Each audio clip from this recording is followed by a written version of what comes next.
എന്നെ പോലെ നിങ്ങളും ഓണസദ്യ കഴിച്ച് മടുത്തോ? എന്നാ പിന്നെ നമുക്ക് ഇന്നൊരു മാങ്ങാ ചമ്മന്തി കൂട്ടി ചോറുണ്ടാലോ.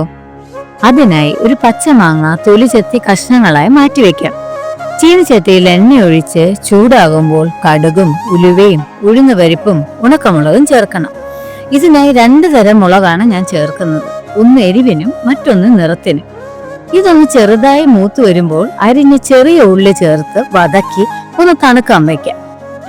തണുത്ത ശേഷം മിക്സിയുടെ ജാറിൽ ഇതിട്ട് ഒന്ന് ക്രഷ് ചെയ്യണം.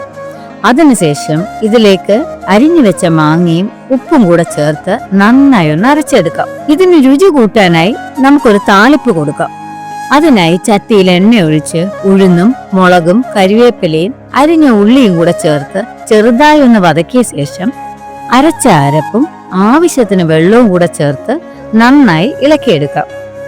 മാങ്ങാ ചമ്മന്തി റെഡിയായി. ഒരു തട്ടത്തിൽ ചൂട് ചോറെടുത്ത് അതിനു മുകളിൽ മാങ്ങാ ചമ്മന്തി വെച്ച് കുറച്ച് പച്ച വെളിച്ചെണ്ണയും കൂടെ മുകളിലൂടെ ഒഴിച്ച് ചോറ് കുഴച്ചൊന്ന് കഴിച്ചു നോക്കൂ. With love, Lakshmi.